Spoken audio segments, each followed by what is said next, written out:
여러분 안녕하십니까? 뉴스가 있는 저녁을 시작합니다. 지난 주말부터 비수도권 병원들도 행정명령에 따른 병상 확보에 들어갔습니다. 추석 연휴에 수도권 인구가 비수도권으로 대거 이동하면서 위중 환자가 늘 것에 미리 대응하는 겁니다. 방역당국은 특히 고령의 부모님이 접종을 다 마치지 않은 경우에 가족 모임은 매우 위험할 수 있으니 자제해달라고 당부하고 있습니다. 뉴스가 있는 저녁, 오늘 준비한 내용을 안규령 앵커가 소개합니다. 전해주시죠. 예, 오늘의 주요 소식 정리해드립니다. 고위공직자범죄수사처가 윤석열 검찰의 고발 사주 의혹과 관련해 국민의힘 김웅 의원실을 다시 압수수색했습니다. 김 의원에게 고발장을 전달하니까 손준성 검사임이 확실해 보이는 추가 내용도 나오고 있습니다. 윤석열 전 검찰총장의 부인 김건희 씨 박사 논문의 부정 의혹에 대해 국민대가 조사하지 않기로 하며 논란이 커지고 있습니다. 문제점은 없는지 학내외 반응은 어떤지 정리했습니다. 더불어민주당 대선 경선에서 이재명 경기지사가 선두를 지킨 가운데 정세균 전 총리가 후보직을 사퇴했습니다. 부친의 부동산 투기 의혹이 불거진 국민의힘 윤희숙 의원의 사직안은 국회 본회의에서 최종 처리됐습니다. 코로나19 추석 방역 대책이 시행됨에 따라 오늘부터 2주간 요양병원 대면 면회가 허용됩니다. 모임 제한도 일부 완화됩니다. 첫 소식, 고발 사주 의혹 수사 소식입니다. 고위공직자범죄수사처가 윤석열 검찰의 고발 사주 의혹 핵심 인물인 김웅 의원의 국회 사무실을 다시 압수수색했습니다. 국민의힘 의원들 반발로 영장 집행이 무산된 지 사흘 만입니다. 한동호 기자입니다. 고위공직자범죄수사처 검사와 수사관 10여 명이 김웅 의원실 안으로 들어갑니다. 고발 사주 의혹에 연루된 김웅 의원의 사무실을 압수수색하려는 겁니다. 지난 10일 국민의힘 의원들의 제지로 빈손으로 돌아간 지 사흘 만의 재시도입니다. 당시 김 의원과 국민의힘 의원들은 당사자의 참여 없는 불법 압수수색이라며 거세게 반발했지만 이번엔 본인과 변호인 입회 아래 압수수색에 협조했습니다. 공수처는 김 의원이 사용한 컴퓨터에 영장이 적힌 압수 대상이 있는지 확인했다며 김 의원이 비서진 컴퓨터를 사용하진 않은 것으로 확인했다고 밝혔습니다. 오늘은 그래서 키워드 검색을 한 게 아니고 지금 파일들을 전체적으로 제목과 내용들을 다 뒤져보고서 키워드 검색으로 뽑아간 게 아니고 실제로 내용들을 거의 확인을 해보고 별게 다 없다라는 것을 확인하고 갔습니다. 공수처 관계자는 압수수색 영장 집행을 마친 뒤 피의자나 주요 참고인 소환을 생각해보겠다며 아직 소환 시기를 조율하고 있는 단계는 아니라고 설명했습니다. 고발 사주 의혹에 대한 공수처 수사는 이제 시작 단계지만 추가 고발도 이어지고 있습니다. 앞서 윤석열 전 총장 등을 고발한 시민단체는 이번엔 김웅 의원과 정점식 의원을 직권남용 등 혐의로 공수처에 추가 고발했습니다. 정 의원은 고발 사주 의혹 당시 미래통합당 법률지원단장으로 최강욱 열린민주당 대표에 대한 고발장, 초안을 전달한 인물입니다. 윤 전 총장 선거 캠프는 제보자 조성은 씨와 박지원 국정원장을 국정원법과 선거법 위반 혐의로 공수처에 고발했습니다. 둘 사이 만남을 근거로 정치 공작을 공모하고 허위 사실을 유포했다는 주장입니다. 이와 함께 이번 의혹에 등장하는 고발장에 이름을 올린 최강욱 대표 등은 검찰이 결자 해지 차원에서 적극 수사하길 바란다며 윤 전 총장과 손준성 검사 등을 상대로 대검에 고소장을 냈습니다. 공수처와 검찰 모두 고발장과 고소장 내용 등을 검토한 뒤 수사 착수 여부나 타기관 이첩 등을 결정할 방침으로 사건 처리 방향을 놓고도 또 한 번 논란이 예상됩니다. YTN 한동우입니다. 고발 사주 의혹 수사의 첫 단추는 문재인 메신저에 나타난 최초의 전달자가 과연 손준성 검사냐 하는 것입니다. 그런데 최초 전달자의 SNS 프로필이 손준성 검사의 것과 같다고 볼 수 있는 핵심 단서가 제시됐습니다. 공수처 수사는 우선 이 부분을 규명하는 데 맞춰질 걸로 보이는데 김웅 의원과 손 검사의 휴대전화 내용이 첫 번째 열쇠입니다. 이종원 기자가 전해드립니다. 같은 풍경을 담은 사진 2장 밑에 각각 손준성이란 이름이 적혀 있습니다. 한 장은 고발 사주 의혹 제보자가 텔레그램에 뜬 손준성 보냄을 클릭해 나온 프로필입니다.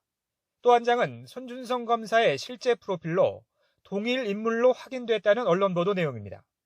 조성은 씨 역시 이를 근거로 동일 인물이라고 주장하며 관련 자료를 공수처와 대검찰청에 추가 제출했다고 밝히기도 했습니다.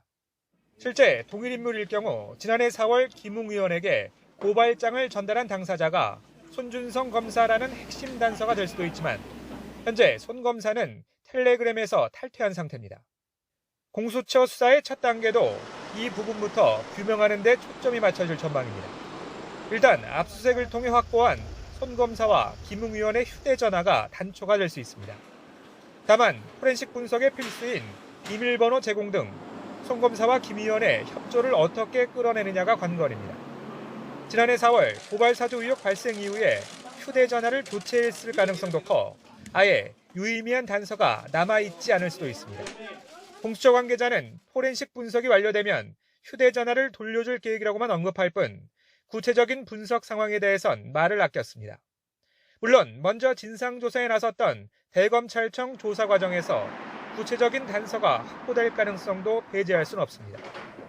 공수처는 향후 수사 진행 과정에서 대검 진상조사나 감찰 자료가 필요할 경우 협조를 요청할 계획이라고 밝혔습니다. YTN 이종원입니다.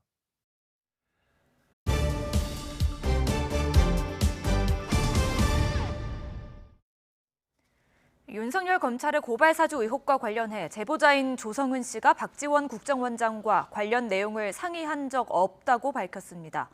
국민의힘이 공모가 의심된다며 고발장을 내자 더불어민주당은 전형적인 물타기라고 비판했습니다. 박서경 기자입니다. 윤석열 검찰 고발 사주 의혹 불똥이 갑자기 박지원 국정원장에게 튄 건 제보자 조성은 씨의 인터뷰 때문입니다. 조 씨는 SBS에 출연해 처음 고발 사주 의혹이 보도된 9월 2일이라는 날짜는 우리 원장님이나 내가 원했거나 배려받아서 상의했던 날짜가 아니라고 말했습니다. 조 씨가 SNS 사진을 통해 의혹 보도 3주 전에 박 원장과 만난 걸 스스로 확인해줬는데 이 인터뷰로 배후설에 기름을 부은 셈입니다. 결국 핵심은 조 씨와 박 원장이 만나 제보에 대한 이야기를 나눴느냐입니다. 조 씨는 문제의 인터뷰 발언은 얼떨결에 나온 말일 뿐 박 원장과는 전혀 상의한 바가 없고 본질은 고발 사주 의혹이라고 못 박았습니다. 저는 이 사건을 박지원 원장과 이제 연계시킨 자체 굉장히 당도 우습게 된다고 생각하는 게 이미 2020년 4월 3일 날 범죄를 저지르지 말았어야죠. 2020년 4월 8일 날 선거 범죄가 이미 종료된 사건입니다. 박지원 국정원장도 조 씨와 만난 적은 있지만 제보 관련 이야기를 주고받은 것은 전혀 없다는 입장입니다. 수세에 몰리던 국민의힘은 이번 사안을 갖고 즉각 역공에 돌입했습니다. 당장 조 씨가 박 원장을 만난 전후로 휴대전화 메시지를 이미지로 저장했다며 박 원장의 해명부터 촉구했습니다. 당사자인 윤석열 캠프 측은 조 씨가 무의식적으로 공모를 실토했다며 박 원장과 조성은 씨 그리고 만남을 함께한 것으로 추정되는 성명불상의 한 명을 공수처에 고발했습니다. 저에 대한 정치 공작을 함께 상의하고 논의했다는 얘기 아닙니까? 다만 그 드라이브 거는 시점이 자기들이 생각한 게 아닌데 모 기자가 너무 빨리 한 거 아니냐 뭐 그런 얘기로밖에 해석이 되지 않고. 이에 더불어민주당은 국민의힘이 꼬투리를 잡아 엉터리 삼류 정치 소설을 쓰고 있다며 의혹을 일축했습니다. 국정원 개입 운운하는 엉터리 삼류 정치 소설을 쓰고 있습니다. 메시지를 반박할 수 없으면 메신저를 공격하라는 아주 전형적인 구태 정치입니다. 윤석열 검찰 고발 사주 의혹이 생각지도 못한 곳으로 불똥이 튀면서 공방이 가열되는 양상입니다. 여기에 고소 고발전까지 더해지면서 진흙탕 양상으로 흐를 조짐까지 보이고 있습니다. YTN 박서경입니다. 오늘부터 열리는 국회 대정부 질문에서도 고발 사주 의혹을 두고 여야가 격돌했습니다. 윤석열 검찰에 의한 명백한 국기문란 사건이라는 민주당의 공세에 국민의힘은 공수처 수사 자체가 공작이라고 맞받았습니다. 권민석 기자입니다. 대정부 질문에서도 민주당은 검찰 고발 사주 의혹을 앞세워 윤석열 전 총장을 정조준했습니다. 검찰이 윤 전 총장 가족과 측근 보호를 위해 검찰권을 사유화했다며 최순실 국정농단 사태와 다를 바 없다고 비난했습니다. 윤 전 총장과 손준성 검사의 친분도 거론하며 윤 전 총장이 몸통이라고 거듭 강조했습니다. 본인이 손준성 검사를 유일하게 어떻게 보면 요청한 인사 아닙니까? 전임 총장과 손준성 검사와의 관계는 매우 특별한 관계였습니다. 뭐 그것을 근거할 수 있는 여러 가지가 있습니다만 지금 뭐 밝히기에는 좀 그런 것 같습니다.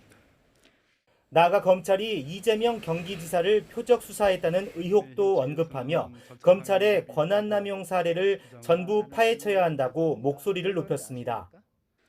저나 이재명 도지사, 그다음에 황희석, 최강욱 이렇게 많은데 밝혀지지 않은 사람들까지 하면 얼마나 많을까 두렵습니다. 반면 국민의힘은 고위공직자 범죄수사처 수사의 정당성을 문제 삼으며 야당 탄압이자 정치 공작이라고 반박했습니다. 공수처의 김웅 의원실 압수수색도 절차를 지키지 않은 불법이고 수사 속도 역시 이례적으로 빠르다며 저희가 의심된다고 비판했습니다. 공수처는 3일 만에 광속도로 윤석열 전 검찰총장과 손준성 검사를 피의자로 입건했습니다. 그리고 바로 그 다음 날인 10일 참고인 신분인 김웅 의원실을 압수수색했습니다. 박지원 국가정보원장과 제보자 조성은 씨의 사전 교감 의혹도 제기하며 이번 사건은 국정원의 명백한 대선 개입이라고 강조했습니다.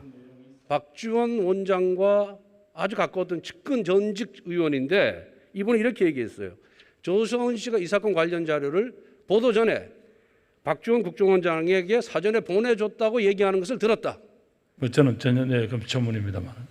이번 주 진행되는 대정부 질문 동안 윤석열 검찰의 고발 사주 의혹 공방은 계속될 전망입니다. YTN 권민석입니다.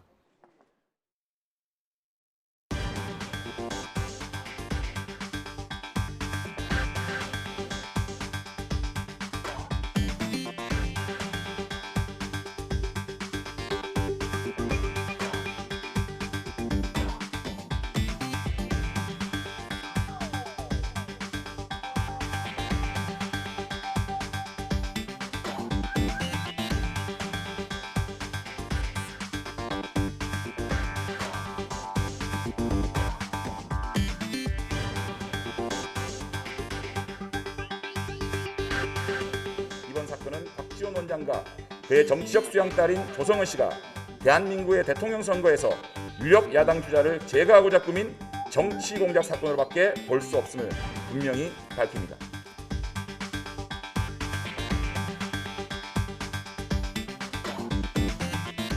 저도 모르는 미래 날짜를 갖다가 우리 박 원장이 어떤 수로 알 수 있으며 이 내용 자체도 인지를 못했는데 그러니까 이거를 갖다가 그렇게 억지로 엮을수록 사실 이미 종료된 사건이 확정된 사실이 변하지 않거든요.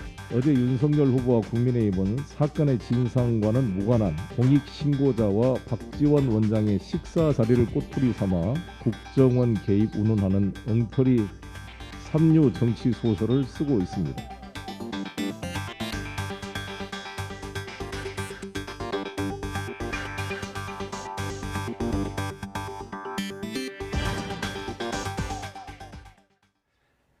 네, 정치권을 달구고 있는 고발 사주 의혹.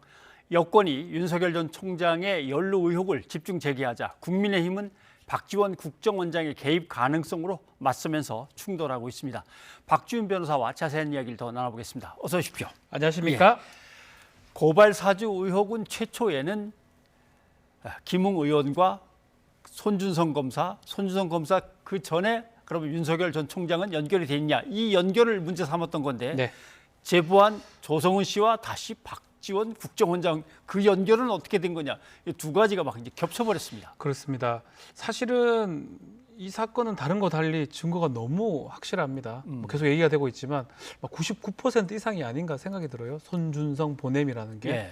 이게 이 물적 증거, 디지털이 거짓말할 가능성은 없다고 봤을 때 이거를 하기엔 조금 어려우니까, 그러다 보니까 이 건 말고 이게 어떻게 시작됐고 어떤 식으로 전개됐고 이 발단을 조금 국민의힘이나 김웅 의원 측에서 문제 삼는 것 같습니다. 거기서 지금 찾아냈던 것이 조성은 씨하고 국정원장 박지원 원장하고 만났던 거, 그 시점에 해가지고 이 제보를 하게 만들었고 공작하지 않았느냐라는 게 지금 국민의힘의 주장이고 또 그 부분 때문에 고발까지 한 상황입니다.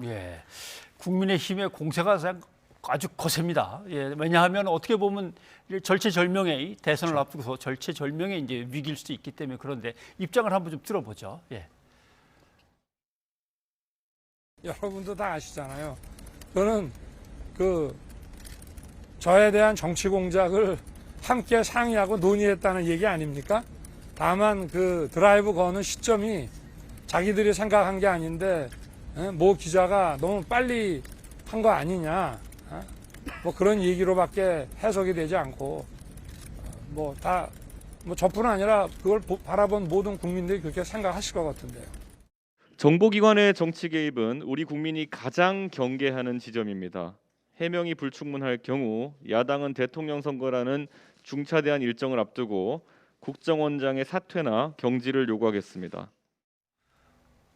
예, 이준석 대표는 사퇴나 경질 뭐 이렇게 얘기했습니다만은 윤석열 전 검찰총장 캠프 쪽에서는 공수처에 고발을 했죠. 이 두 그렇죠. 사람을. 공수처 대상이 됩니다. 예. 박 전 원장은 뭐 국정원법 위반이 돼요. 정치 관여죄. 정치 관여하면 안 됩니다. 7년 이하의 징역 또는 7천만 원 이하의 벌금이 처할 수 있는데 그 정치 관여죄 아니면 허위 사실을 또 유포했다. 예. 윤석열 관계 없는데 관계했다고 얘기했다. 또 공직선거법상의 어떤 선거 방해. 이 세 가지 범죄에 해당할 것 같다고 하면서 공수처에 고발 조치를 취했습니다. 예. 근데 하지만 이제 조성은 씨는 강하게 부인하고 있고 우리 원장님이나 제가 원했던 날짜가 아니고 인터뷰 중에서 이런 발언이 있었는데 이거는 뭐 실수로 나온 문장이 그냥 엉켜버렸다 이런 뜻인 것 같습니다. 민주당도 물타기라고 규정을 하는데 한번 들어보시죠. 이미 이 범죄 사실은 2020년 4월 3일에서 4월 8일까지 종료된 범죄 사건이라고 생각합니다. 저 역시도 전혀 상의를 한 대상도 아닐 뿐더러 저는 이 보도 관계에서도 사실 그 어떤 배려도 못 받았는데 저도 모르는 미래 날짜를 갖다가 우리 박 원장이 어떤 수로 알 수 있으며 이 내용 자체도 인지를 못했는데 그러니까 이거를 갖다가 그렇게 억지로 엮을수록 사실 이미 종료된 사건이 확정된 사실이 변하지 않거든요. 이 사안의 본질이 무엇인지를 다시 들여다보고 또 그동안에 윤석열 후보 본인을 비롯해서 국민의힘 지도부 그다음에 김웅 의원까지 이 사건을 조속히 수사해서 실체를 밝혀달라고 요구했던 것을 기억하시기 바랍니다.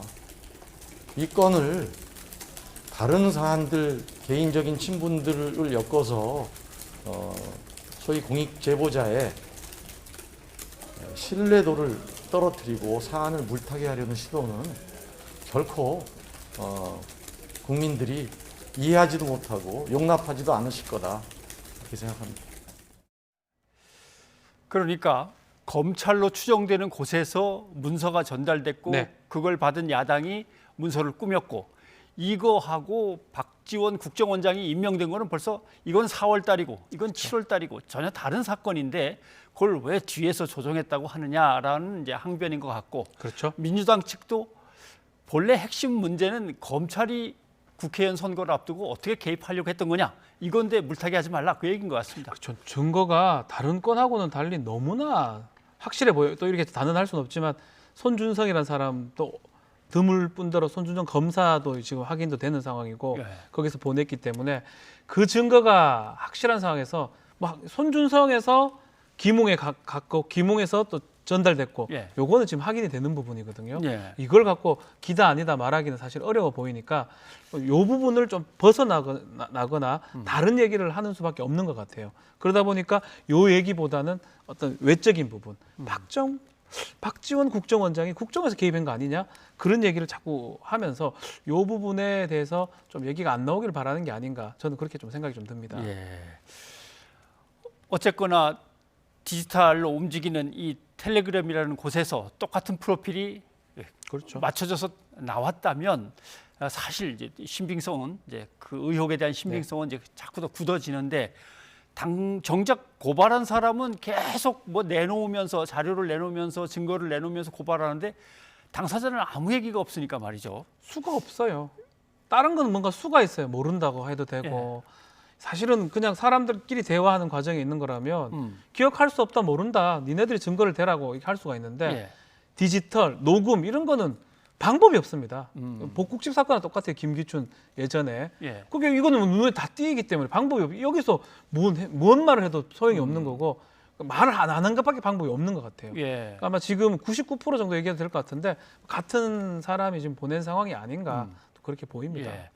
말을 안 하고 버틴다 한들 이제 휴대전화를 압수수색해서 네. 가져와서 그걸 포렌식 분석을 다 하면은 뭔가 나올 것 같기도 한데 또 너무 1년이나 지나버렸기 때문에 뭐가 그렇죠. 나올까 하는 걱정 이런 것도 하는 것 같아요. 일단은 뭐 김웅 의원 같은 경우는 휴대전화를 뭐 교체했다 얘기를 이미 했었고요. 예. 사실 압수수색이라는 게 긴급성, 밀행성 이런 게 필요해요. 몰래 빨리 들어가서 가지고 나와야 되는데 벌써 한번 실패했죠. 오늘 지금 예, 한 거 그렇죠. 하고 있거나 뭐 지금 또 한 걸로 보이는데 벌써 감추거나 삭제했을 가능성이 높고요. 그거를 통해서 증거를 확보할 가능성은 좀 낮아 보이긴 합니다. 뭐 그럼에도 불구하고 그 이전 증거들하고 합칠 수는 있을 것 같아요. 이 퍼즐 합치듯이 합쳐서 이러면 가능성이 크지 않을까. 이렇게 수사가 가능할 것 같습니다. 예. 나는 작성하지 않았다라고 하는 말의 의미도 혹시 그러면 여러 명이 작업을 했을 수도 있는가? 그렇죠. 근데 그것도 어떻게 보면 휴대전화에서 잘하면 나올 수 있겠습니까? 그런 거 찾으려고 지금 간 거거든요. 예. 사실은 뭐 그 컴퓨터 같은 거 하고 다 압수했기 때문에 어느 정도 수사기관에서 확보했을 거예요. 공수처에서 예. 지금 갔다라는 거는 플러스 알파를 찾기 위해서 간 건데 막은 거예요. 그런 것들 찾기 위해서 간 겁니다. 불상의 제3의 검사가 있냐 없냐 확인하기 위해서 간 건데 지금 막혀 있는 상황이고 만약에 거기서 뭔가 조금 퍼즐이 나온다 그러면 그것도 확인도 가능하지 않을까. 일단 지금은 제3의 검사가 그 작성한 걸로 공수처에서는 보고 있는 것 같습니다. 예, 알겠습니다. 자, 도대체 손준성 검사라고 하는 인물은 이쪽에서 주장하는 대로 윤석열 전 검찰총장의 측근이냐, 이쪽에서 주장하는 대로 윤석열 전 검찰총장하고는 근무도 별로 안 해본 나중에 들어온 인물이냐, 뭐 이제 엇갈리는데 누가 어떻게 손을 걷는 건지는 모르겠습니다만 박범계 전 장관은 할 얘기는 있는데 하면서 그렇죠. 입을 닫아버리는 것 같아요. 특별한 관계였다. 그럼 뭔가 증거 같은 거 있다는 것 같은데요. 뭐 그걸 예. 떠나가지고 직책 자체가 뭐 상당히 가깝다고 볼 수밖에 없어요. 수사정보정책관이 뭐 그런 거를 기본으로 해야 되지 개인적 친분 관계는 뭐 더 중요하지 않을 것 같아요. 네. 그 위치에 있는 사람은 뭘 해야 되고 뭘 하고 있는 거를 대다수 알고 있습니다. 법조계에서 그걸 알고 있고 그런 의미에서는 이제 상당히 총장하고 가까운 위치에 있다. 직무상으로는 그렇게 봐야 될 것 같습니다. 어쨌거나 검찰 측에서 야당의 힘을 빌려 뭘 하려고 했다라고 하는 이제 흐름상으로 이것이 어느 정도 드러난다면 그 제보자가 어떤 정치적인 성향을 갖고 있고 배경이 뭐고 누구와 연관돼 있고를 떠나서 이건 뭐 공익성만큼은 분명히 있는 제보인 것 같습니다. 공익 제보라고 봐야 될 것 같고요. 예. 뭐 지금 그게 맞다 그러면 사실은 상상도 못하는 일이 일어나는 거거든요. 사실은 헌법도 뭐 이거는 뭐 검사가 조사해야지 고발장 써주고 고발해달라고 요청하는 기관이 아니잖아요. 예. 뭐 직권남용죄 안 될 수도 있습니다. 검사의 직무가 아니기 때문에 요새 지금 법리적으로는 그렇지만 상당히 심각한 일이다라고 말씀을 드릴 수밖에 없습니다. 네, 알겠습니다. 박 변호사님 오늘 여기까지 듣겠습니다. 고맙습니다. 감사합니다. 논란이 된 윤석열 전 검찰총장의 부인 김건희 씨의 국민대 박사학위 논문입니다. 보시는 것처럼 다른 사람의 논문을 베낀 부분이 수십 군데에 달하고요. 주역이나 중국 사상을 설명하는 부분은 네이버나 다음 블로그 글을 그대로 가져다 놓은 것처럼 똑같습니다. 그런데도 관련된 출처 표기는 찾을 수 없었습니다. 지난 7월 뉴스가 있는 저녁 제작진이 전문 업체에 의뢰해 확인한 결과 김 씨 논문의 표절률은 29%였습니다. 일반적으로 학계에서는 10%만 넘으면 표절로 간주하는 것으로 알려졌는데요. 이뿐만이 아닙니다. 한 업체가 특허 출원을 낸 기술을 그대로 가져다 써 저작권법을 위반한 소지가 있다는 지적도 제기됐습니다. 논란이 커지자 당시 국민대 학생들은 철저한 진실 규명을 촉구했습니다. 학생으로서 별로 좋지는 않지. 만약 표절이 확실하다면 문제가 있는 거지. 저도 지금 박사과정이 있는 대학원생으로서 얘기를 하자면 문제가 좀 있는 것 같더라고요. 만약에 졸업을 하면 국민대에서 이제 꼬리표라기보다 그런 라벨을 달고 나오는 거잖아요. 그런 입장에서 봤을 때는 빨리 의혹이 해명됐으면 좋겠다. 그런데 연구윤리위원회까지 구성해 예비 조사를 벌였던 국민대가 2달 만에 시효가 지났다며 김 씨에게 사실상 면죄부를 줬습니다. 2012년 8월 31일 이전의 연구 부정 행위에 대해 5년이 지나 접수된 제보는 처리하지 않는다는 규정에 따라 김 씨의 2008년 논문을 검증할 수 없다는 설명인데요. 하지만 교육부는 지난 2011년 연구 부정 행위에 대한 검증 시효를 삭제한 바 있습니다. 실제로 역사 강사 설민석 씨, 가수 홍진영 씨는 각각 2010년과 2009년에 받은 석사 논문이 표절 논란에 휩싸이며 거센 비판을 받았죠. 조국 전 법무부 장관도 지난 2019년 80년대의 석사 논문과 90년대의 박사 논문에 대한 조사를 받기도 했습니다. 국민대가 지난 2012년 문대성 당시 새누리당 의원의 논문 표절 의혹을 신속히 조사한 전례가 있다며 이중잣대 지적까지 제기됐는데요. 당시 국민대는 예비조사에 착수하고 보름 만에 해당 논문이 표절에 해당한다며 학위 취소 결정을 내렸습니다. 관련 조사를 주관했던 국민대 김은홍 전 대학원장은 SNS를 통해 국민대의 이번 결정에 너무나 실망했다며 SNS 프로필에서 국민대 관련 경력을 완전히 삭제했다고 울분을 토하기도 했습니다. 국민대 내부에서도 학교 측의 조치를 이해할 수 없다는 비판의 목소리가 터져 나왔습니다. 학교에서도 좀 조심스럽게 발표를 할 것이라고 생각은 하긴 했지만 이렇게 완전히 어떤 부칙 같은 거를 더 중심으로 해서 이렇게 해석을 해서 이거 논문 자체 검증이 불가능하다고 그렇게 나올 줄은 몰랐습니다. 그렇기 때문에 상당히 좀 많은 교수들이 충격을 받았고 자괴감에 빠지고 그랬습니다. 정치의 의로 휘둘리지 않는 그런 판단이 반드시 내려져야 된다. 그렇게 생각합니다. 이것은 국민대로서도 치욕이고 전체 어떤 대한민국 학술계로도 좋지 않은 그런 선례를 남긴다고 이렇게 저는 보고 있습니다. 파문이 커지자 교육부도 국민대가 문제를 합당하게 처리했는지 검토하겠다고 밝혔습니다. 일단 국민대는 그렇게 발표를 했고 공대 학칙은 이제 그렇게 되어 있는 부분이니까 저희 이제 지침하고 다른 부분이 있고 하니까 이제 그런 부분들에 대해서 이제 번역을 처리 좀 해봐야 될 것 같습니다. 열린민주당 강민정 원내대표는 이번 논란에 대해 75년 국민대 역사를 송두리째 시궁창에 처박았다고 거세게 비판하기도 했는데요. 국민대의 어정쩡한 조치가 오히려 김 씨의 논문 관련 의혹을 더 키우고 있다는 지적도 나오고 있습니다. 뉴스가 있는 저녁 안기령입니다.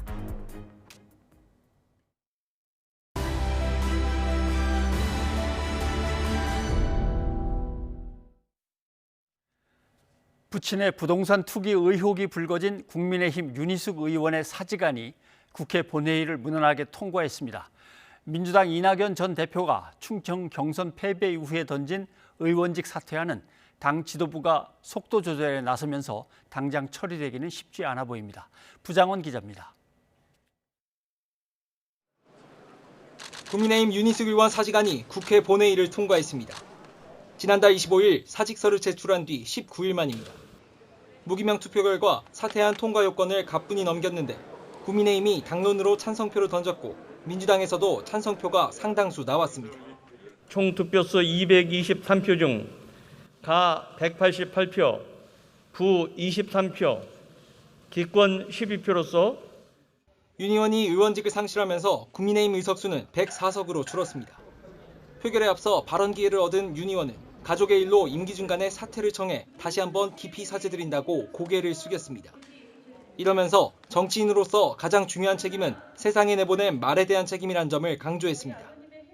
의원직 사퇴라는 제가 생각할 수 있는 가장 무거운 도의적인 책임을 짐으로써 가장 무거운 방식으로 책임을 짐으로써 그 화살의 의미를 살리는 길을 택했습니다.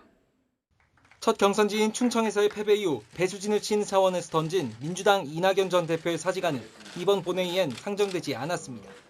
이 전 대표 본인의 의사는 확고하지만 당 지도부로선 마냥 수용하기 어려운 만큼 논의를 이어가겠다는 분위기입니다. 무엇보다 경선의 흐름과 맞닿아 있다는 걸 무시할 수 없다는 게 가장 큽니다. 이낙연 대표의 뜻을 확인했고 그 뜻을 존중하고 그러나 향후 어떻게 처리할지는 좀 더 숙고하기로 했다. 이낙연 전 대표의 의사가 워낙 강해 사직안 처리를 마냥 미룰 수도 없어 민주당 지도부의 고민은 점점 깊어지고 있습니다. YTN 부장원입니다. 더불어민주당 대선 후보 경선에서 4위로 밀린 정세균 전 국무총리가 후보 사퇴를 전격 선언했습니다. 전북이 지지 기반인 정 전 총리가 호남 경선을 앞두고 중도 하차하면서 민주당의 경선판도 요동치고 있습니다. 최영 기자가 보도합니다. 1차 슈퍼위크 결과가 나온 지 하루 만에 정세균 전 총리가 전격 사퇴했습니다. 4위로 밀려난 충격이 예상보다 컸던 것으로 보입니다. 또 3위로 치고 올라온 추미애 전 법무부 장관과 격차가 크게 벌어진 것도 완주 동력을 잃은 이유로 풀이됩니다. 저는 이제 평당원으로 돌아가 하나 되는 민주당, 새로운 대한민국을 위해서 백의종군하겠습니다. 정 전 총리의 중도 하차로 민주당 경선판은 한층 더 복잡해졌습니다. 추석 연휴 뒤 곧바로 이어지는 경선지가 최대 승부처 호남이기 때문입니다. 정 전 총리의 고향인 전북 표심이 누구에게 향할지가 새로운 변수로 떠올랐습니다. 일단 정 전 총리는 다른 후보 지지나 단일화에는 선을 그었습니다. 혹여나 사퇴 선언이 같은 호남 주자인 이낙연 전 대표를 배려한 것 아니냐는 질문에도 말을 아꼈습니다.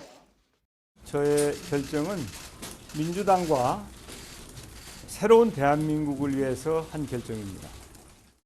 이재명 경기지사는 정 전 총리 사퇴에 안타까움을 표하면서 자신도 같은 식구라고 과거 인연을 거듭 강조했습니다. 2010년에는 우리 정세균 대표님께서 공천해 주셔서 제가 성남시장이 됐고, 사실 오늘의 이재명이라는 사람 정치인을 만들어낸 거는 사실은 이제 정세균 후보님이신 거죠. 이낙연 전 대표 측도 지역 기반이 겹치는 만큼 내심 정 전 총리 지지층 일부가 넘어오길 기대하고 있는 가운데 이 전 대표는 연일 이재명 지사를 향한 견제구를 날리고 있습니다. 불안한 후보 대신에 안전한 후보, 안심할 후보를 내세우자는 말씀을 드릴 것입니다. 그리고 대한민국이 가는 발전 방향에 제가 더 적합하다는 말씀을. 20만 표가 걸린 호남 대전을 앞두고 이재명, 이낙연 두 주자 모두 한 표가 아쉬운 상황에서 정 전 총리의 지지층을 흡수하기 위한 경쟁도 치열해질 전망입니다. YTN 최하영입니다. 더불어민주당 대선 후보 경선에서 이재명 경기지사가 압도적인 우세를 이어가고 있습니다. 다만 여전히 변수도 적지는 않습니다. 최영일 시사평론가와 살펴보겠습니다. 어서 오십시오. 안녕하세요. 예. 어제 1차 슈퍼위크 결과가 이제 나왔어요. 그렇습니다. 주요 캠프의 반응을 한번 일단 들어보죠. 네, 좋습니다. 기대보다 적게 나왔다는 말씀을 저는 드리지 않았고, 저는 기대보다 많이 또 과반수 지지를 보내주셨다는 점에 대해서 감사하게 생각하고 있습니다. 진심을 다해서 우리 국민들께 그리고 우리 대한민국에 필요한 일들을 설명드리고 또 제가 거기에 부합하다는 점들을 열심히 읍소하도록 하겠습니다. 희망을 얻게 됐습니다. 희망을 가지고 더욱더 세심하게 노력해 가겠습니다. 민심이 변화하기 시작했다고 생각합니다. 기대하고 있습니다. 그러나 고향이라고 해서 쉽게 생각하는 그런 마음은 없습니다. 더욱더 제가 정성을 다해야만 한다고 생각을 합니다. 네, 지역 경선이 4번, 네. 그렇죠? 그다음에 1차 선거인단 투표가 있었고 슈퍼위크 했고요. 계속 50%를 넘기니까 네. 이 지사가 이렇게 순항하는 배경은 뭘까요? 일단은 이게 우리가 흔히 밴드웨건이냐 언더독이냐. 그러니까 선거 시기마다 동정 여론이 쏠리면서 약자가 부상하는 경우가 있죠. 예. 지금 홍준표 후보 같은 경우는 다른 당이지만 그렇죠. 노무현처럼 이런 이제 기대감을 가지고 있는 걸 보면 최약체 후보가 경선을 하면서 이제 이 언더독 현상에 의해서 부상이 올라오는 경우가 있고 예. 지금 이재명 지사의 경우에는 될 사람을 밀어주자. 이게 밴드웨건이라고 부르죠. 쏠림 현상. 대세론에 오히려 더 이 가속도가 붙는 그런 흐름이 아니겠는가. 그래서 지금 애초에 초기에 바람을 일으키는 자가 어찌 보면 이변 없이 몰고 갈 것이다. 지금 바람을 몰고 가고 있는 한 절반에 채 못 왔어요. 그런 분위기로 본다면 과반 분위기는 계속 이어질 가능성이 높지 않느냐라는 낙승론이 우세한데 여기에 사실은 또 이제 뭐 또 뒤집힐 수 있는 변수들이 없는 것은 아니기 때문에 이낙연 후보에게 희망이라고 하는 단어가 아직은 살아있다. 아직 살아있다. 수 있겠습니다. 예. 그 언론들의 보도를 보면 이재명 지사 또 과반 넘겨. 그렇죠. 이렇게 잡은 데도 있고 이재명 지사 이번에는 턱걸이 50%. 맞습니다. 예, 그래서 네. 아니 같은 결과를 놓고 뭐가 좀 달라는데 이게 그러니까 결선 없이 본선에 바로 가느냐 못 가느냐 그렇죠. 이걸 이제 기준으로 삼는 관측입니다. 거죠. 관측입니다. 예. 어떻습니까? 매직 넘버 본선으로 바로 네. 직행하는 매직 넘버가 얼마 남았다고 보십니까? 자, 지금 내일이면은 선거인단 모집 끝입니다. 이제 예. 끝이거든요. 근데 지금 역대 최대가 214만 명입니다. 민주당 선거인단이. 예. 근데 오늘 지금 기준을 보니까 211만 명을 넘겼어요. 그 역대 최대 기준으로 지금 근접해서 넘어갈 가능성이 높아 보여요. 예. 그럼 한 210만 명 정도를 선거인단으로 보면 100%가 투표하는 경우는 없죠. 예. 우리가 한 70% 내외, 60% 정도를 보면은 지금 이번에 한 140만 명, 140여만 명이 투표할 것으로 예상이 됩니다. 예. 그럼 그중에 과반을 넘긴다고 하면은 70여만 표 이상을 얻어야 되는 거죠. 그래서 이 시간 순서에 관계없이 예. 선거인단 슈퍼위크 1차는 했고 64만 명, 10월 3일에 2차 하고요. 10월 10일 날 3차 하지 않습니까? 예. 근데 이때 이미 70만 표 이상을 과반 득표를 했다. 그럼 거기서 사실은 게임은 끝나는 겁니다. 결선 없이 본선 주자는 확정됐다고 볼 수 있는데 그래서 지금 선거인단 전체를 묶어놓고 본다면 정확하게 이제 선거인단 마감 인원을 보고요. 예. 그중에 투표 참여율이 변수가 되고요. 그중에 한 절반 정도 이상 70여만 표 정도를 표몰이를 한다면 그러면 이제 과반 주자로 결선 없이 본선 주자가 되지 않겠나 관측은 가능합니다. 예. 이낙연 전 대표는 처음으로 30%를 넘겼습니다. 그렇습니다. 예, 결과가 나온 걸로는. 근데 이제 대충 보면 추미애, 뭐 김두관, 네. 그다음에 박영진 예. 이 세 사람 합치면 한 10% 된다고 보고. 그렇죠, 그렇죠. 그래서 40%만 넘기면 과반 넘어가는 이재명 지사를 이제 끌어내릴 수 있으니까. 그렇죠. 예. 어떻게 가능하겠습니까? 그러니까 이제 이재명 후보의 갈표를 어떻게 나에게 끌어올 것인가. 이 싸움이거든요. 과반 못 올라가게 잡으면 예. 내 표가 늘어날 수 있는 거거든요. 군소 후보들은 우선은 2순위로 놔두고 그렇죠. 우선 1위와 싸움, 접전을 벌여야 됩니다. 근데 지금 그래서 이제 지금 승부수를 던진 것이 의원직 사퇴는 예. 사실은 광주에서 하지 않았습니까? 호남 대첩을 염두에 둔 이 배수진이다. 그래서 지금 이제 3차 슈퍼위크 1차가 끝났지만 이제 25일부터 호남 대첩 시작이에요. 해야죠. 그럼 호남은 아까 얘기 들어보셨죠? 고향이지만 나 마음 놓지 않는다. 여기서 더 정성을 다해야 된다. 그런데다가 지금 전남 지사를 지내셨단 말이죠. 근데 전북의 맹주인 정세균 후보가 아하. 오늘 사퇴를 해서 예. 지금 어찌 보면은 적지 않은 변수가 생긴 겁니다. 우리가 호남 하면은 전남 전북인데 예. 광주가 있죠. 전북의 표심은 어떻게 흐를 것인가. 이게 지금 완전히 변수가 됐습니다. 적어도 일정 부분은 정세균 후보의 표였다면 백이종군이라고 하고 어느 후보도 지지하지 않았어요. 이 표의 향방에 따라서 호남에서의 변수가 또 생길 수 있거든요. 예. 조금 복잡성은 높아지는 것 같습니다. 예. 근데 양쪽 다 상당히 좀 신중하면서도 겸손한 태도를 보이는 것 낮춰야 같아요. 될 때죠. 네. 광주의 민심이라는 게 또 어떻게 전략적 선택도 할 수 있고 네. 또는 광주는 내 거지, 호남은 내 거지 뭐 이런 식으로 내놨다거는 큰일 납니다. 바로 또 역풍을 네. 맞을 수도 있으니까 뭐 이재명 지사 측도 뭐 어차피 대세는 이재명, 어대명 이런 네. 소리 정말 하지 마라. 예. 오히려 나를 갖다 그냥 어후명이라고 하는 순간 큰일 난다. 큰일 지금 난다. 이제 저 뭐 거의 금지령이 내려졌습니다. 예. 그러나 호남의 민심이 호남에서 지사까지 하고 자기의 고향이라고 해서 이낙연 후보한테 늘 유리했던 건 아니에요. 민심 그렇습니다. 자체는. 네. 또 조직은 또 모르겠습니다. 당원들이나 대의원들은. 그런데 이번에 드러나고 있는 게 이 지금 강원 같은 경우에 이재명 지사를 지지하는 현역 의원이 없었잖아요. 예. 그런데 표몰이는 적어도 50% 이상, 55% 넘게 나왔거든요. 오히려 이 고향이라고 할 수 있는 TK 지역에서 51%를 겨우 넘겼습니다. 그러니까 지금 고향에선 덜 나왔고 다른 지역은 더 나오는 게 이재명 지사인데 이게 이낙연 후보도 또 그러지 말라는 법은 없는 거거든요. 예. 안심할 수 없는 상황이고 그러다 보니까 지금 이 아까 말씀하신 전략 투표가 광주, 전남, 전북이 과연 이번에도 대세론으로 될 후보 쪽으로 쏠리는 바람이 불 것이냐, 아니면 균형을 잡으면서 묘하게 이제 이 이낙연 후보와 이재명 후보의 중간 균형을 만들어낼 것이냐, 여기에 또 이제 정세균 후보의 표는 어떻게 흐를 것이냐, 이런 부분에서는 아주 흥미로운 호남 대첩이라고 불렀습니다만 관전 포인트가 있을 것 같습니다. 호남 대첩이 이제 흥미롭게 이제 주목받고 있긴 한데 또 주목받는 한 가지 지점은 추미애 후보가 언제 이렇게 네. 올라가기 시작했지라고 하는 그렇습니다. 겁니다. 예. 네.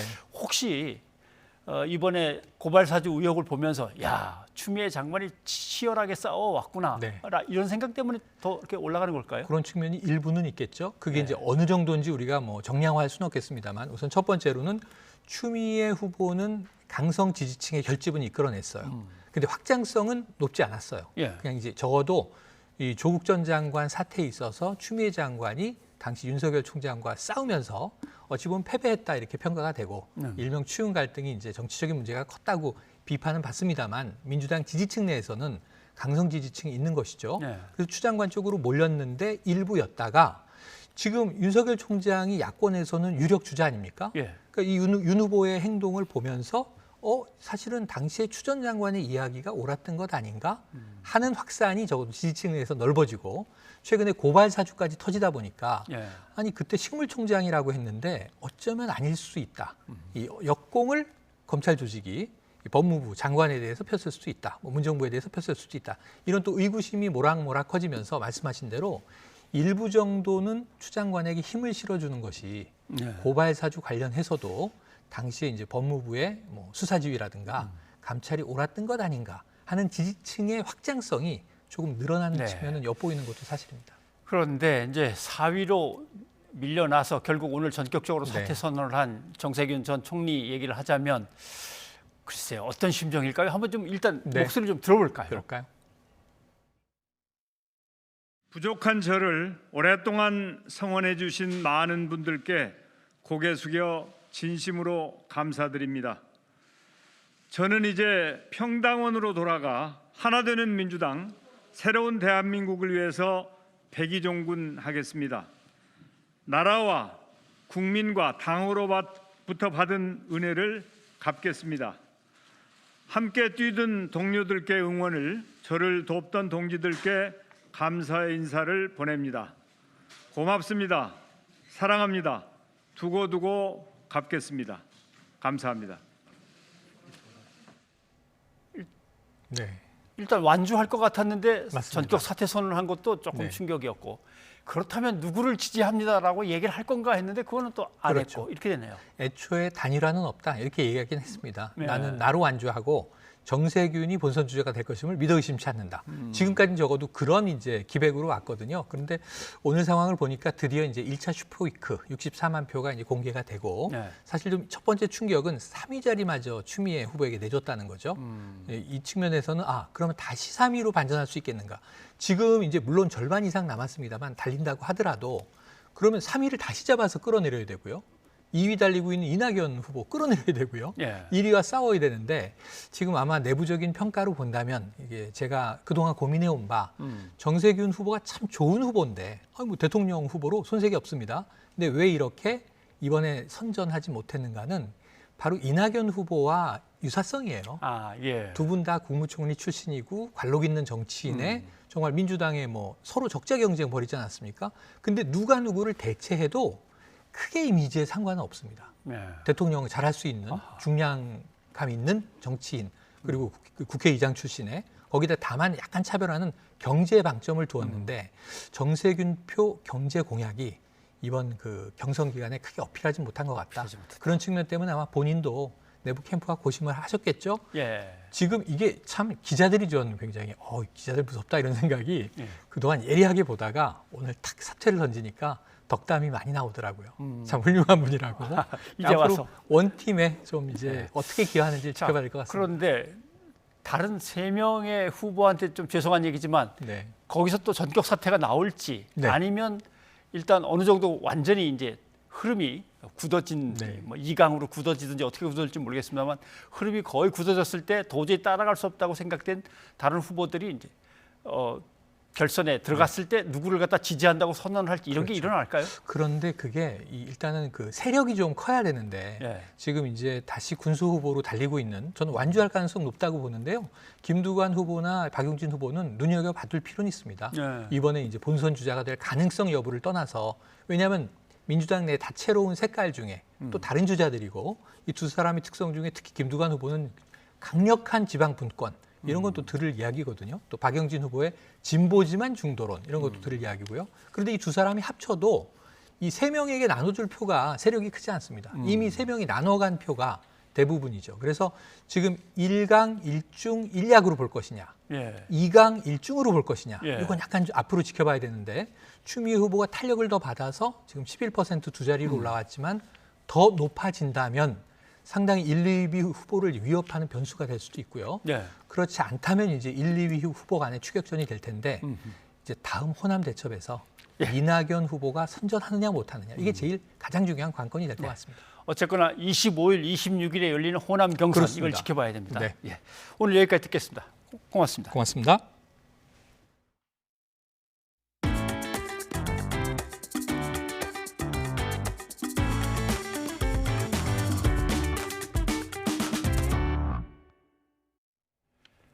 코로나19 상황 전해드립니다. 인천의 대형 병원에서 20명 이상의 확진자가 나오는 등 수도권 확산세가 진정 기미를 보이지 않고 있습니다. 특히 수도권 인구 10만 명당 환자 수는 5명으로 역대 최다를 기록했습니다. 박홍구 기자입니다. 인천에 있는 가천대 길병원에서 코로나19 집단 감염이 발생했습니다. 첫 확진자는 지난 주말 암센터 병동에서 다른 병원으로 옮기는 과정에서 발견됐습니다. 이후 다른 환자와 종사자, 가족 등이 검사를 받아 줄줄이 양성 판정을 받았습니다. 병원 측은 환자가 나온 병동을 폐쇄하고 코호트 격리했습니다.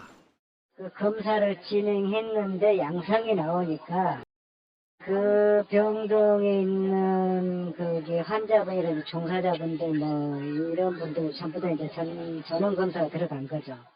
수도권의 환자 발생은 최근 급증하는 추세입니다. 이번 달 들어 지난 6일 하루를 제외하면 매일 1,000명 이상 확진자가 쏟아지고 있습니다.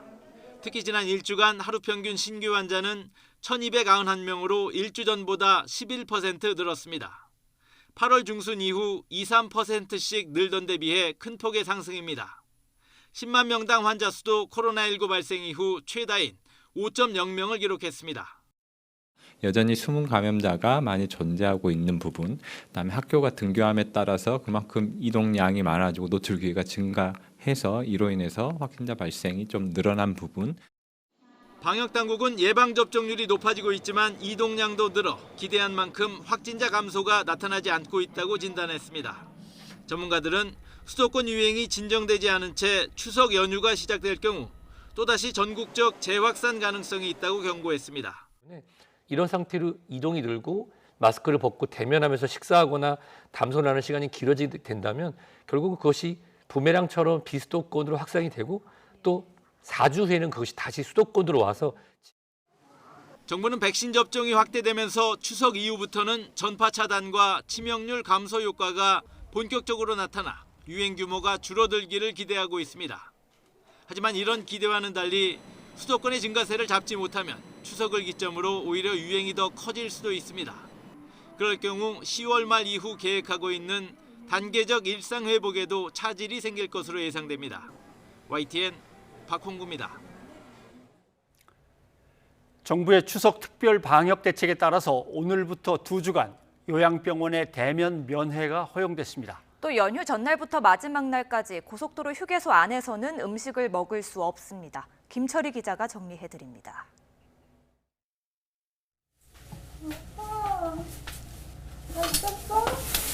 오랜만에 왔지? 경기 광주시에 있는 요양병원에 반가운 손님이 찾아왔습니다. 앞으로 2주간 대면 면회가 가능해지면서 아버지를 보러 온 딸이 그 주인공입니다. 그동안 전화로만 간간히 상태를 전해 듣다가 직접 얼굴을 뵈니 다소 안심이 되기도 합니다. 원장님이나 전화 주셔가지고 어디가 안 좋다 뭐 이런 상황이다 이렇게 듣기만 하다가 일단 보니까 너무 좋고요. 요양병원의 방문 면회 허용은 정부의 추석 특별 방역 대책에 따른 겁니다. 사전 예약을 해야 하고 면회객과 환자 모두 백신 접종을 마친 뒤 2주 이상 지나야 합니다. 첫날부터 반응은 뜨겁습니다. 거의 2달 만에 이제 다시 대면 면회를 시작하는 시점이어서 당연히 환자랑 보호자분들 모두 기대가 크시고 이거를 많이 기다리고 계시는 상황을 알고 있고요. 추석 특별 방역 대책으로 달라지는 것들은 또 있습니다. 추석 연휴 전날인 17일부터 마지막 날인 22일까지는 고속도로 휴게소 실내 취식이 금지됩니다. 대신 휴게소와 기차역, 버스터미널 등 이동인구가 많은 전국 13개 지역에 선별 검사소가 추가로 설치됩니다. 유통 매장과 감염 취약 시설은 집중 방역 점검을 받습니다. 귀향하거나 귀성할 때 진단검사를 받기 쉽도록 고속도로 휴게소, 철도역 등의 임시 선별검사소를 13군데 추가 설치하겠습니다. 또 17일부터 23일 사이엔 거리두기 단계와 관계없이 접종 완료자 4명을 포함해 최대 8명이 집안에서 가족 모임을 할 수 있습니다. 수도권이 확산세가 굉장히 가파르게 올라갈 겁니다. 추석 연휴 지나시게 되면. 그렇기 때문에 비수도권으로의 확산을 막기 위해서는 최대한 내려가는 걸 자제하고 내려가고 가족 모임만. 전문가들은 감염 확산을 막기 위해 고향을 찾기 전과 후 코로나 검사를 받는 게 좋다고 조언했습니다. YTN 김철입니다. 추석 연휴가 일주일 앞으로 다가온 가운데 백신 접종에 속도가 붙고 있습니다. 방역 당국은 지금의 속도라면 추석 전 국민 70% 1차 접종이라는 목표를 달성할 수 있다고 전망했습니다. 황보혜경 기자입니다. 40대 이하 백신 접종이 한창인 서울 용산구 예방접종센터. 백신을 맞고 난 뒤 혹시 모를 부작용이 걱정된다는 반응도 있지만 막상 맞으려고 하니까 조금 부작용에 대해 불안한 부분이 있었는데 오늘 아침에 이제 맞아야겠다 결심을 하고 우선순위에 밀려 접종을 기다려왔던 이들은 이제라도 맞게 돼 안도감을 드러냈습니다. 조금 지연된 감이 없지 않아 있지만 그래도 지금에서라도 이렇게 맞게 돼서 정말 좋은 것 같고요. 위드 코로나 추세로 가고 있으니까 저도 빨리 접종을 해서 접종자의 혜택을 좀 누리고 싶어서. 현재 백신을 한 차례라도 맞은 사람의 비율은 64.6%로 정부 목표인 추석 전 70%까지 5.4%포인트 정도 남은 상황. 지금 접종 속도라면 추석 연휴가 오기 전 목표에 도달할 것으로 보입니다. 국내 코로나19 백신 1차 접종률은 지난 2주 전과 비교하면 8%포인트 넘게 올랐는데 특히 지난 7일 접종률이 60%를 넘은 이후 하루 평균 1%포인트 가까이 오르고 있습니다. 10월 말쯤이면 성인 10명 가운데 8명 이상은 백신 접종을 2차까지 모두 마칠 전망입니다. 방역당국은 전 국민 1차 접종 70% 달성 이후 단계적 일상 회복을 위한 대응 전략 전환을 검토한다는 방침입니다. YTN 황보혜경입니다. 추석 연휴를 앞두고 산재 사망 사고 경보 발령입니다. 왜 이런 경보 발령이 내려지는지 다음 통계를 한번 보시죠. 네, 우리 산재 사망 현황으로는 통상 하루에 평균 2.5명에서 2.6명이 사망하게 됩니다. 그런데 추석 연휴가 다가오면 이게 3명 이상으로 늘어납니다. 보십시오. 5년간의 통계인데 추석 전달은 3.1명, 추석 당월은 3.2명. 이번엔 추석 연휴 전 한 주간, 추석 연휴 이후의 한 주간을 살펴보도록 하겠습니다. 보십시오. 이게 요 자리가 추석 연휴입니다. 쑥 내려간 데가. 보통 한 3명 정도가 평균인데 12명, 21명, 15명, 19명. 그러니까 오늘부터 일주일간 현장에서 사망사고가 가장 많은 겁니다. 또 연휴 끝나고부터 이달 말까지 사망사고가 또 역시 급격히 늘어난다는 겁니다. 추락, 충돌, 끼임 사고가 많은데 이유는 짐작하시는 대로입니다. 어떻게든 연휴를 맞기 전에 웬만큼 일을 하려니까 또 연휴 끝난 다음에 밀렸던 걸 하려니까 평소보다 바쁘게 많이 움직이고 그러다 보니까 안전조치를 다 하면서 하려니까 거북스럽다고 빼버리는 거죠. 그러니까 우리가 연휴 맞으려고 이것저것 막 한 다음에 이제 고향에 간다고 운전하다가 귀성길 교통사고가 많이 나는 것과 흡사하다고 하겠습니다. 그러니 지킬 거는 철저히 지켜야만 합니다. 개인들이 착용할 보호구는 반드시 착용해야 되고요. 안전 난간이나 방호울도 반드시 마련해야 됩니다. 그다음에 비정형 작업일 경우 표준화된 작업이 진행되는 게 아니라 공사 현장처럼 2일 저일 막 엉키게 될 경우는 반드시 안전 점검표, 과업 진행표 이런 것들을 만들어 가지고 표를 체크해 가면서 좀 차분하게 진행할 필요가 있습니다. 그다음에 위험 작업 있을 때는 작업 지휘자가 반드시 따라다니면서 지휘를 해야만 합니다. 변상욱의 앵커 리포트였습니다.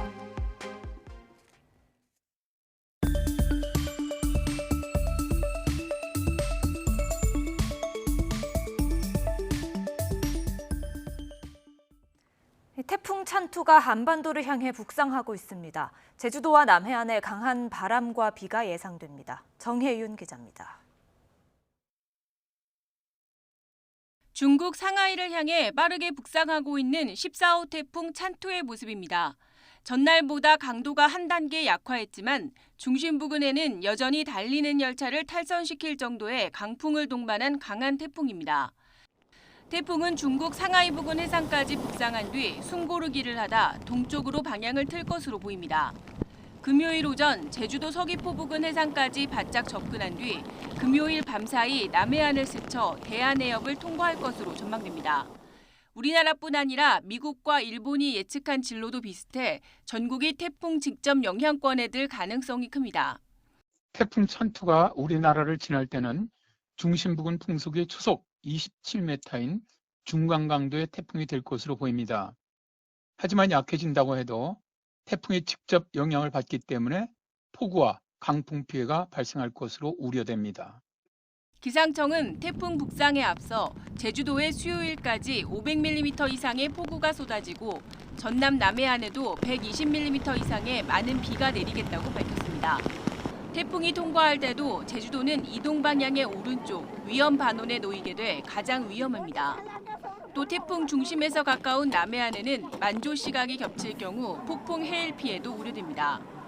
기상청은 연휴를 앞둔 이번 주 금요일이 태풍의 최대 고비가 되겠다며 산사태와 하천 범람, 강풍 피해 등의 철저한 대비를 당부했습니다. YTN 정혜윤입니다. 태풍 찬투는 현재 중국 상하이 인근에 머물고 있는데요.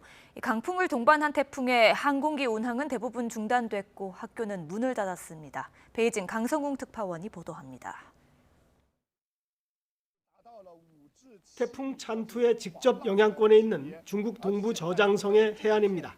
거센 파도가 제방을 넘어 튀어오릅니다. 항구에는 대피한 어선들이 꽉 들어차 있습니다. 여객선들도 모두 발이 묶였습니다.